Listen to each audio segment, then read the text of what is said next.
Hello students, in today's class let us continue with the chapter limits and derivatives. We are in exercise 13.1.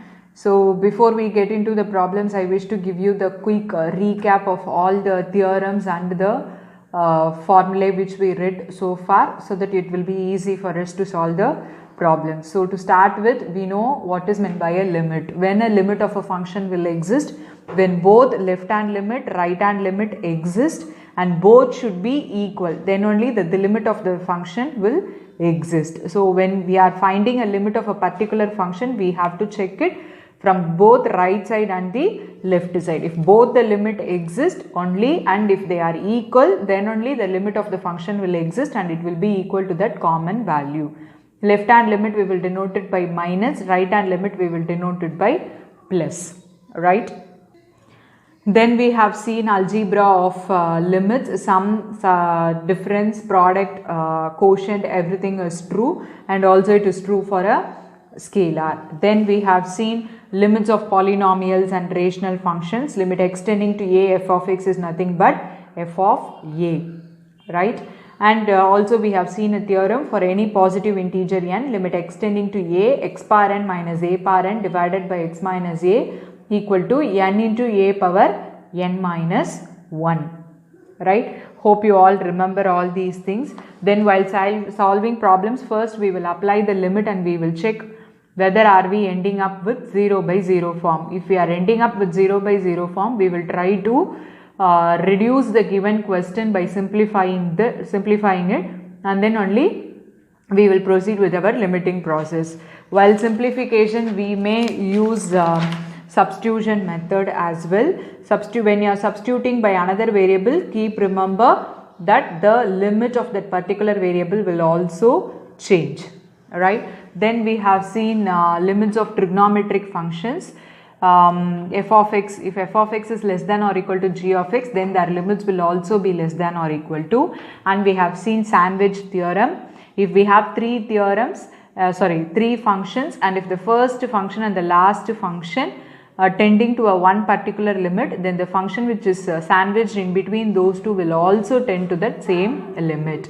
And also we have seen certain results. Cos x, the function sin x by x is sandwiched between cos x and 1. So using this result only, we have proved limit extends to 0 sin x by x is 1, and limit extending to 0 1 minus cos x by x is equal to 0, right? Hope you remember all these things. Based on this, we are going to solve the exercise 13.1.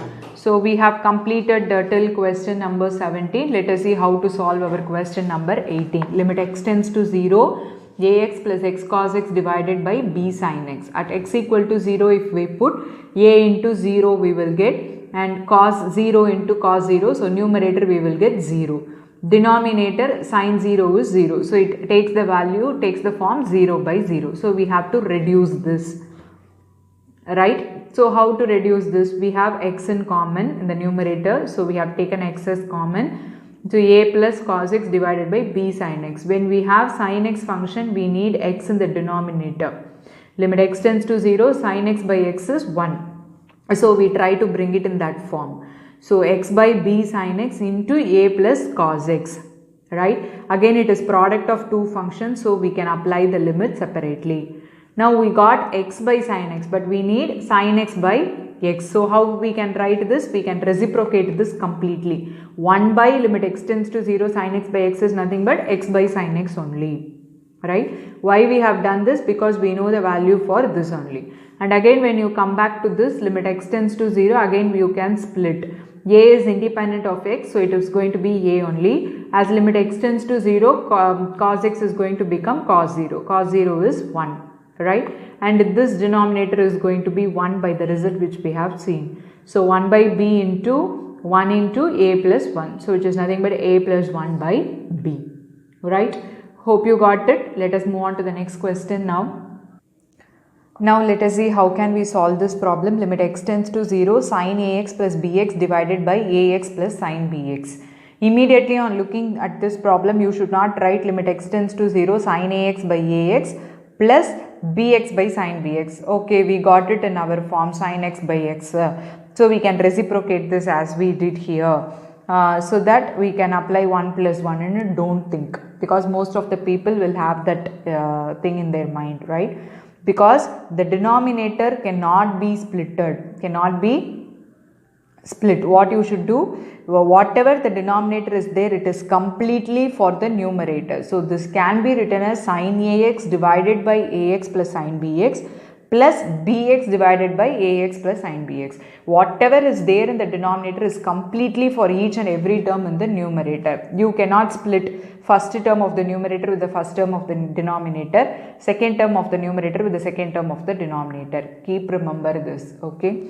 So how can we solve this? So the same idea what we have followed in the previous problems. We have sin ax, we need denominator as ax, right? Then only we can apply the result. So before getting into all those things, first let us check what happens if we apply the limit x here. At x is equal to 0, what happens? Sin 0, right? Sin 0 is 0 plus this also becomes 0. So numerator is becoming 0. Denominator also 0 plus 0. So it takes 0 by 0 form. So at x is equal to 0, it takes 0 by 0 form. Therefore, we are forced to reduce it. So what are we going to do is limit x tends to 0, sin ax, we are going to multiply and divide by ax because we need here. Then only we can apply the result, plus bx, right, divided by, when we have the limit, it can be applied to the numerator and the denominator separately. So limit x tends to 0, ax, plus here we need bx as our denominator into bx. We are going to multiply and divide by bx, right? And we know as x tends to 0, ax will also tend to 0 only. So we can very well apply the result, limit x tends to 0, sin x by x here. So this is going to be limit x tends to 0, sin ax by ax. Again, here product of two terms, we can apply the limit. Limit x tends to 0 ax plus, remember this limit is for the entire term, right, plus limit x tends to 0 bx. Yes, so whole divided by the same way, limit x tends to 0 ax plus limit x tends to 0 sin bx by bx into limit x tends to 0 bx, right? Now what will happen to this? Limit x tends to 0, sin ax by ax. As x tends to 0, ax also will tend to 0, therefore this will become 1. Similarly here, this will become 1, right?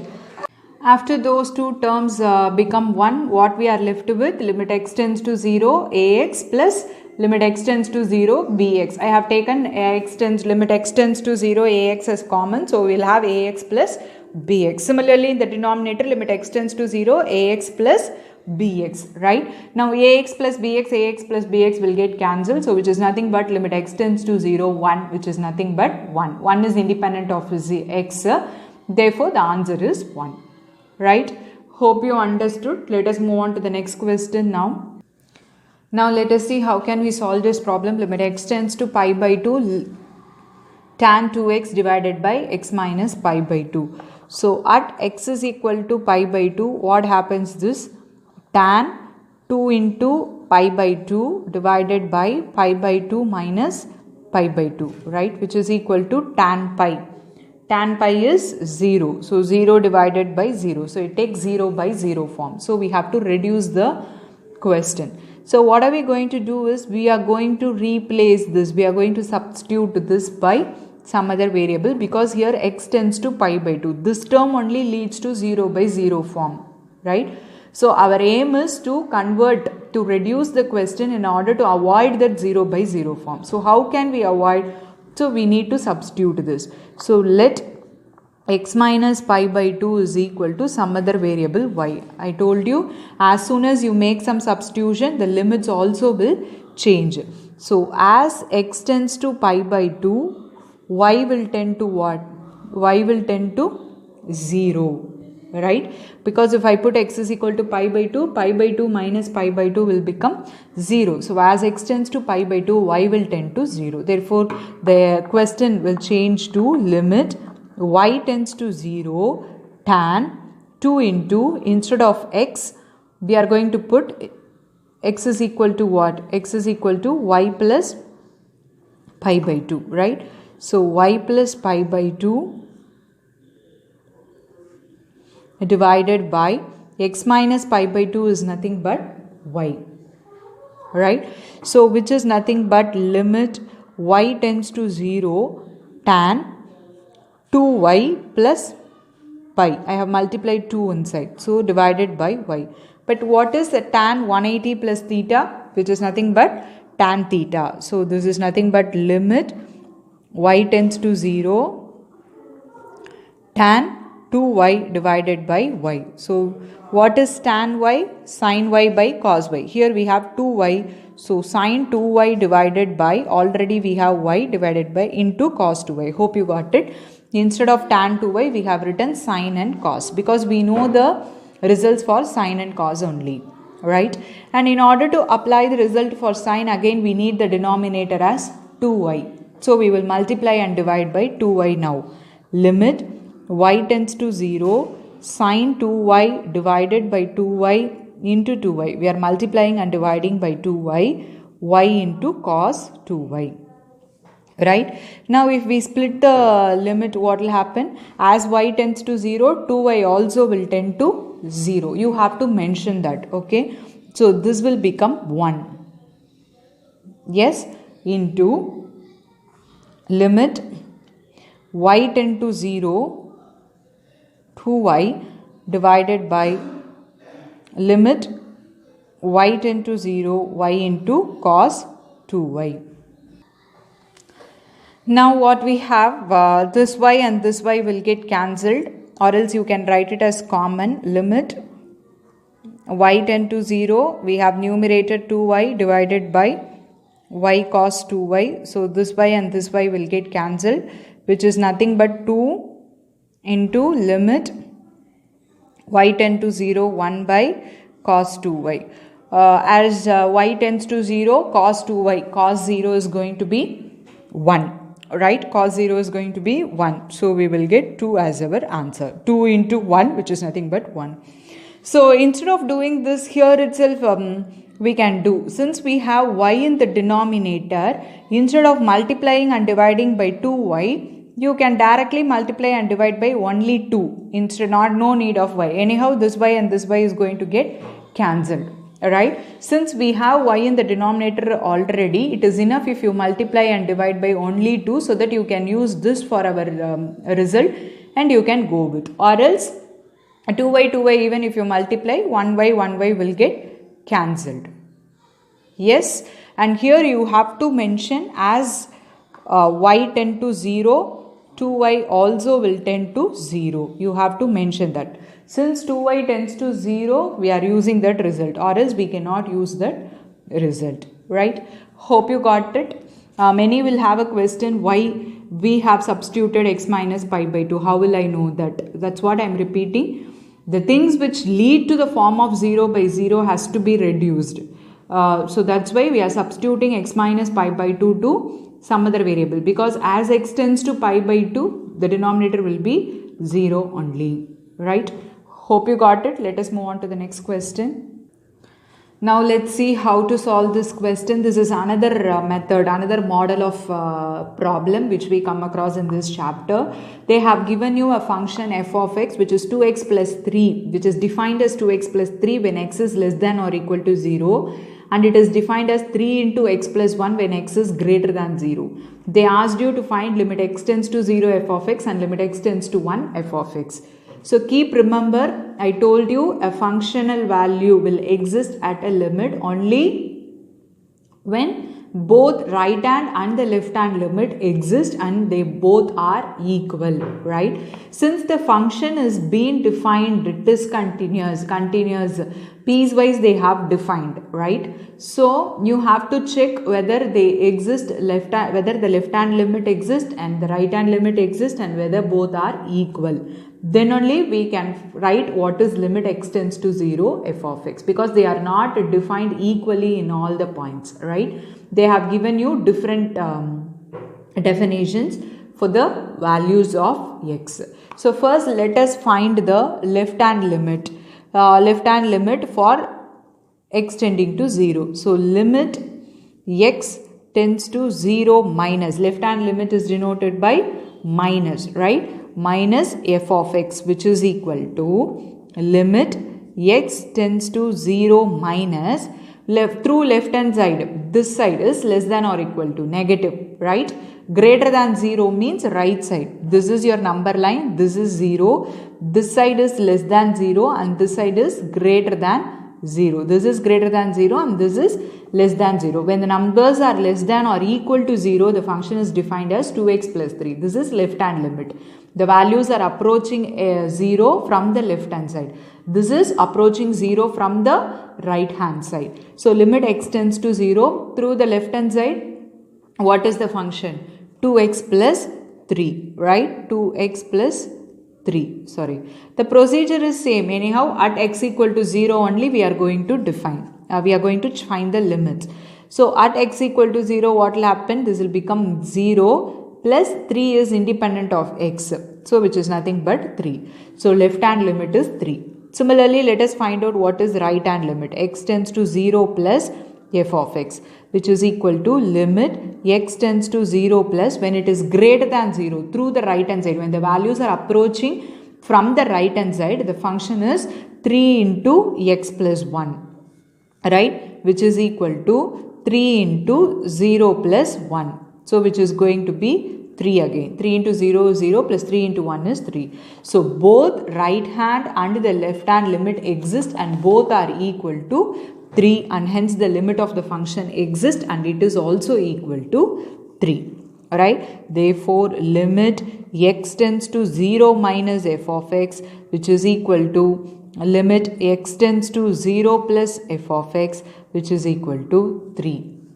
This implies limit x tends to 0 f of x is also equal to 3. Right? Hope you understood. Now let us see how to solve the problems.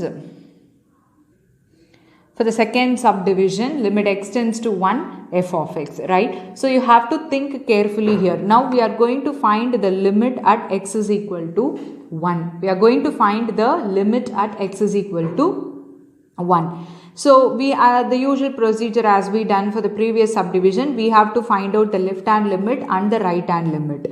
When we find the left hand limit, it is all about the numbers which is approaching 1 from the left hand side, right, which is very close to 1, which is very close to 1. So if you check out the numbers which is very close to 1 are also going to be greater than 0. Similarly, the numbers which is approaching 1. Approaching 1 means you should not say, ma'am, the left hand side also there are negative numbers. So minus 2 is also approaching 1. While explaining about limiting process itself, I told you approaching 1 means the numbers which is close to 1. You should not think about numbers which is far away from 1, because obviously the limiting process defines the value which is very close to it. When the value approaches means the word itself says very close, right? The values which is very close to 1 is greater than 0 from the left hand side. Similarly, the values very close to 1 from the right hand side is also greater than 0. So both the side the function should be defined for greater than 0. In the question, the function is defined in two ways. One is when the value x value is less than or equal to 0 and when x value is greater than 0. Since for 1 both the left hand and the right hand limit are greater than 0, we are going to take the definition of function only for x greater than 0. Hope you got it. It is not that when it is left hand side we should go with the definition less than or equal to 0. When it is right hand side we should go with greater than 0. Understand the question and then proceed your problem. Right? Hope you got it. As far as 1 is concerned, both left hand side and the right hand side values, the values which are approaching 1 from the right hand side and the left hand side, both are greater than 0 only. So you have to take up the definition of f of x, which is greater than 0. So which is nothing but 3 into x plus 1. So at x is equal to 1, it is going to be 6. Obviously the definition is same and hence the values are also going to be same. In the previous subdivision at least the definition is different, so there are chances for the values to differ. But here both are same and hence both the limit exists and hence it is equal to 6. Right? Hope you understood the difference between the first subdivision and the second subdivision. Let us move on to the next question now. Now let us see the next question. Hope you can do it by your own. Limit x tends to 1 f of x, they asked you to find out where the function is defined less than or equal to 1 and greater than 1.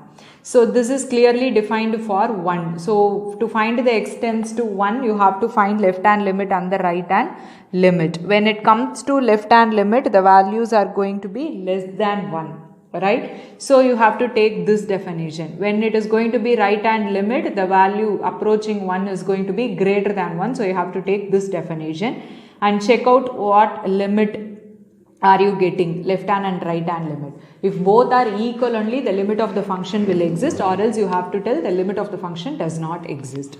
So I am leaving this problem to you. Let us move on to the next question. Limit x tends to 0 f of x, where f of x equal to mod x by x when x is not equal to 0 and 0 when x equal to 0. So how to find it? The same way as we did. First let us find left hand limit, right hand limit and check whether both are equal. Now see here, limit x tends to 0 minus. 0 minus means we are approaching 0 from the left hand side. When it comes to 0 only, you have to think carefully, because the values approaching 0 from the left hand side will be negative. The values approaching 0 from the right hand side will be positive. So you have to think it properly when it comes to 0. Right? So the left hand limit is going to be, here the definition is not less than or greater than. It is clearly given, the definition is same when x is not equal to 0. Whether it is going to be a negative number or positive number, the definition is going to be same if it is not equal to 0. So mod x by x, but we know the definition of modulus x. What is the definition of modulus x? It will be minus x when x is less than 0 and it will be plus x when x is greater than 0. Right? For both we will put modulus. To avoid the sign only we will put modulus. So that is what the definition of this modulus. So since the values approaching 0 from the left hand side, it is going to be negative. When it is negative, mod x function is minus x. So x minus x will get cancelled. So we left out with minus 1. Right? This is independent of the x. So limiting process will not affect. So we got the answer as minus 1. When the values approaching, when we find the right hand limit, the values approaching 0 from the right hand side are going to be positive values. Yes. So mod x is going to be x. In this case we are ending up with plus 1. So left hand limit and right hand limit are not equal and hence the limit of the function does not exist. Yes. Hope you understood. The same way only you have to solve the next question. Instead of modulus in the numerator, here it is in the denominator. That's it. But the question is exactly same. Right? When you are finding the left hand limit, the denominator will become minus x. When you are finding the right hand limit, the denominator will become plus x. Now think about 27th question. Here x tends to 5. F of x is mod x minus 5. So when you are finding the left hand limit and the right hand limit, think carefully. Now the numbers approaching 5 from the left hand side and from the right hand side, both are going to be positive numbers only. Yes or no? The numbers approaching 5 from the right hand side and the left hand side, both are going to be positive. So mod x is going to be x only in both the case, left hand limit and the right hand limit. Right? So you, in that way you have to apply and find the answer. So here itself you would have got the answer. It is going to be 0, because left hand limit is also going to be x minus 5. X tends to 5 only, so 5 minus 5 we will get 0. In the same way, right hand limit is also going to be 0, and hence the limit of the function will exist and it is equal to 0. Alright. So I am leaving this question also to you. Now let us see 28th question. They have defined some function a plus bx where x is less than 1, 4 when x equal to 1, and b minus ax when x is greater than 1. They gave you a hint. If limit x tends to 1, f of x is equal to f of 1. F of 1 is nothing but 4. So they have given you a clue, limit x tends to 1, f of x is equal to f of 1. What are possible values of a and b? When limit x tends to f of x will exist when both right hand and the left hand limit exist, and both should be equal, right? So limit x tends to 1 minus should be equal to limit x tends to 1 plus f of x. And we know the definition of both. Less than 1 they have given you one definition, greater than 1 they have given you definition, and both are equal to 4. F of 1 is 4. So using all these clues we have to find out what are the possible values of a and b. Let me show you how to solve this problem now. Now as I explained you, limit x tends to 1 minus, let us find out the left hand limit. Left hand limit when x is approaching 1, when x is less than 1 from the left hand side, the definition is a plus bx. So we will get a plus b. So what will be the right hand limit? X is greater than 1. So b minus ax, which is going to be b minus a. According to the question, what they have given, limit x tends to 1, f of x is equal to f of 1. So when the limit will exist, when both left hand limit and right hand limit are equal, right? And it is equal to f of 1. What is f of 1? At x equal to 1, the value is 4. So both a plus b, b minus a, both are equal to 4. Now we got two equations in a and b. So if we solve it, we can find what is the value of a and b. If we add these two equations, a will get cancelled. We will get 2b equal to 8, which is nothing but b equal to 4. If we substitute b equal to 4 in any one of these equations, we can find what is the value of a, which is 0. Right? Hope you got it. Let us see the next question now. Now let's see how to solve question number 29. Let a1, a2, etc. an be fixed real numbers and define a function f of x. What is limit x tends to a1 f of x, and for some a, compute limit x tends to a f of x. Now what will happen, limit x tends to a1 f of x. So in the place of x we will put a1. So this will become a1 minus a1 into a1 minus a2, etc. a1 minus an. And whatever these terms are going to be doesn't matter. The first term is a1 minus a1. So the entire term is going to be 0. So limit x tends to a1 f of x is 0. Similarly, for some a, what you will get? A minus a1 into a minus a2, etc. a minus an. That's it. That's going to give you the answer. So I am leaving this problem to you. Do it by your own. Let us move on to the next question. If f of x equal to mod x plus 1 for x less than 0, 0 for x equal to 0, and mod x minus 1 for x greater than 0, for what value of a does limit x tends to a f of x exist? So we are going to find out for what value of a does the limit exist. We are going to analyze this in three cases. What happens when a is less than 0? What happens when a is greater than 0? What happens when a is equal to 0, right? So first case 1, when a is less than 0.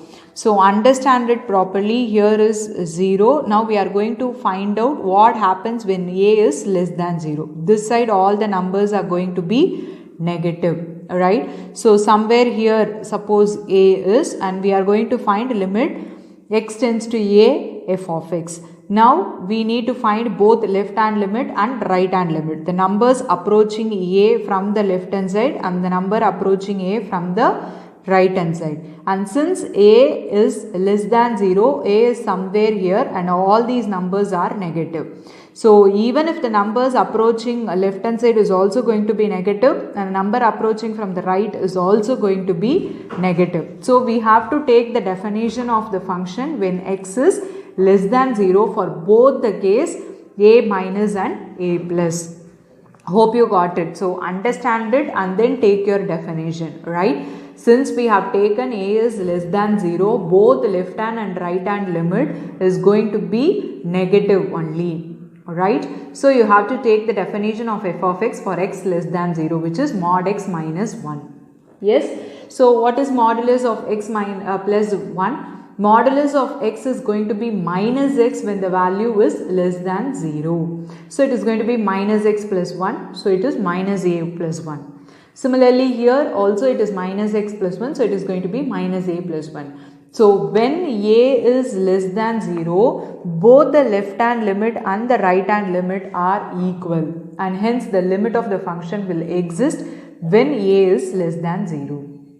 Now similarly, let us analyze what will happen when a is greater than 0. Now this is 0 and somewhere a is somewhere here, which is greater than 0. This side is fully positive values, right? When a number approaching a from the left hand side and right hand side, both are going to be positive numbers only, right? So you have to take the definition of x for greater than 0, which is mod x minus 1, right? So left hand limit is mod x minus 1. Again modulus of x is going to be here plus x, since here a is greater than 0, positive number.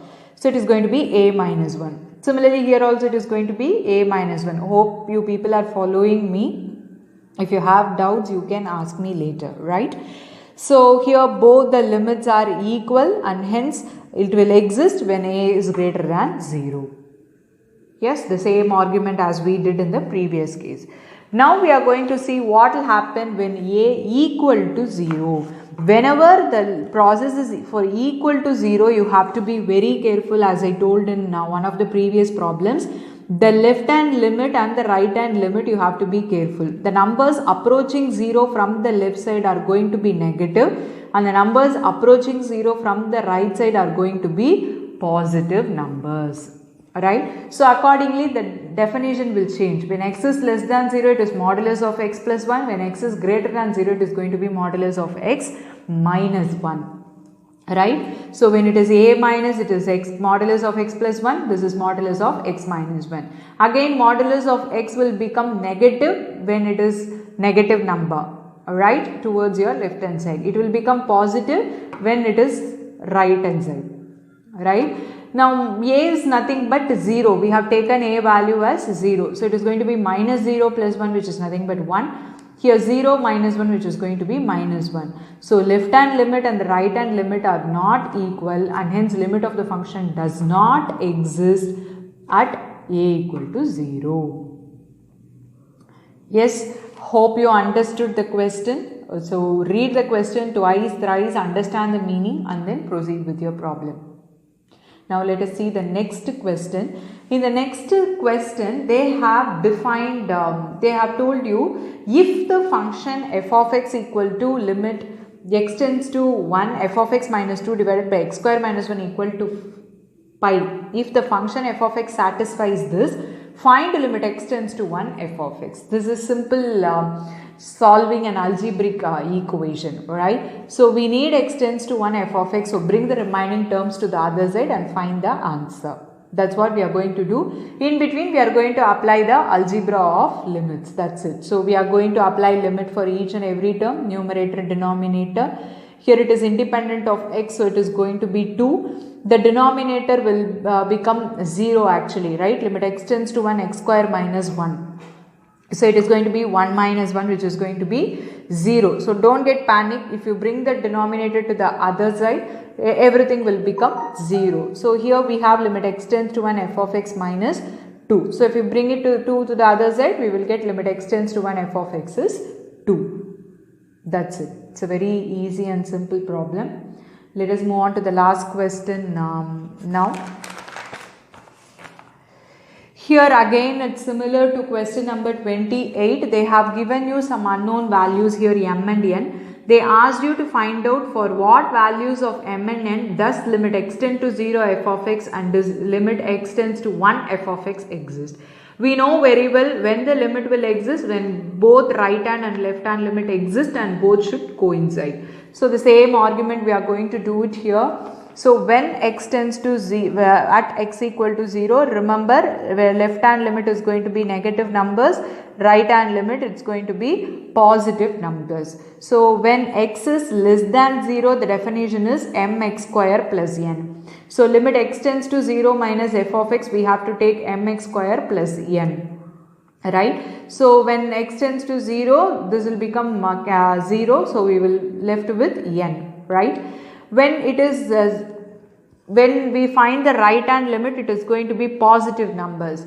For x greater than 0, here see 0 less than or equal to x less than or equal to 1. What does it mean? 0 less than or equal to x. 0 less than or equal to x is nothing but x greater than or equal to 0. So for x greater than or equal to 0, the function is nx plus m. So we have to take that. Again at 0, this will become 0, so we have m. So when the limit x tends to 0, f of x will exist when both should coincide. So will exist when m is equal to n. This is how you should give your conclusion, right? Similarly, let us check out for 1. Limit x tends to 1 minus f of x. So when a value approaches 1, 0, 1, right? Both from the right hand side and the left hand side, both are going to be positive numbers only. But they have defined here. They have given a definition separately. X is less than or equal to 1, the definition is different. When for x greater than 1, the definition is different. So accordingly, you have to take it, right? So for x less than or equal to 1, the definition is nx plus m. For greater than 1, it is nx cube plus m. But anyhow, 1, this is going to be when we apply the limit n plus m. This is also going to be n plus m. So the limit at x tends to 1 f of x will exist for any integral values of m, because already both are equal only. So whatever value n and m takes, it is going to satisfy. Right. So with this, let us wind up today's class. Hope you understand all the problems. So I want you to do exercise 13.1 question number 21, 24, 26, 27 and 29 as homework. Understand this chapter very well and then proceed, because this plays a basic for your higher studies, right? So if you have any doubts, you can ask me. Thank you, students.